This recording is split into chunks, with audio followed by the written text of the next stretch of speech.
लड़का और लड़की कब बालिग होते हैं और कितने साल की उम्र में उन पर रोज़ा फ़र्ज़ है? उम्र की कोई क़ैद नहीं है। लड़कियों को जब पीरियड आने लगे वो बालिग हो जाती हैं, और लड़कों को जब दाढ़ी मूंछ के बाल आ जाएं या शर्मगाह के बाल आ जाएं तो वो बालिग हो जाते हैं। अब ऐसा अगर 12 साल की उम्र में भी हो जाए तो वो बालिग माना जाएगा, और बालिग अगर हैं तो उनके ऊपर नमाज भी फ़र्ज़ है, उनके ऊपर रोज़ा भी।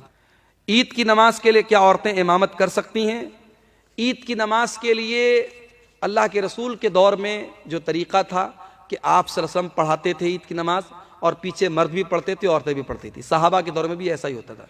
इसलिए औरतों की अलग से इमामत औरत कराए ये मुनासिब नहीं है। आप इंतज़ाम करें और मर्दों ही की जमात में जो है औरतों का इंतज़ाम हो और मर्द इमामत कराए, तो यही ज़्यादा बेहतर और सही तरीक़ा है। सदक़े फ़ित्र कब देना सही है और उसकी शक्ल क्या है? सदक़े फ़ित्र जो है वो आपको ईद की नमाज के पहले पहले देना है। आप 1-2 दिन पहले भी दे दें, कोई हरज की बात नहीं है, लेकिन ईद की नमाज के पहले पहले दे देना है। बेहतर ये है कि आप 1 दिन पहले दे दें, 1 दिन पहले दे दो, 2 दिन पहले दे दें। और उसकी शक्ल ये है कि आपकी का जो अनाज है, जैसे मिसाल के तौर पे हम लोग चावल खाते हैं और गेहूं का आटा खाते हैं, तो आप गेहूं भी दे सकते हैं, चावल भी दे सकते हैं, गेहूं का आटा भी दे सकते हैं, और हर फैमिली के एक मेंबर की तरफ से 2.5 किलो, एक सा जो तकरीबन 2.5 किलो बनता है, तो 2.5 किलो के हिसाब से आप जोड़ लें और उतना अनाज दे दें। अब एक सवाल ये कि क्या हम कीमत दे सकते हैं? तो बाज़ उलमा ने कहा कि कीमत नहीं दे सकते। अनाज का जिक्र हदीस में मिलता, हमें अनाज ही देना चाहिए। कीमत देंगे तो कीमत अदा नहीं होगी। लेकिन जो सही बात और माकूल बात लगती है, मजबूत बात जो मालूम होती है, वो ये कि अनाज का देना अफजल है।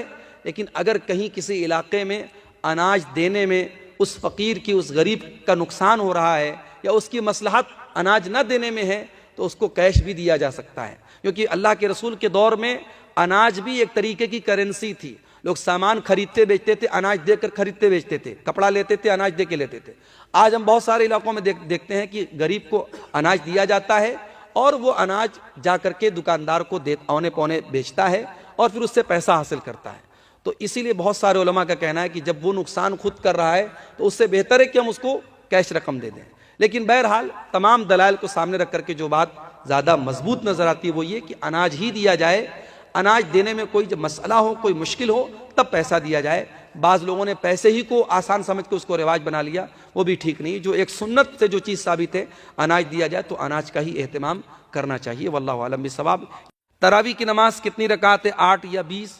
जो अल्लाह के रसूल की सुन्नत है, आपसे साबित है, 8 रकात तरावी है।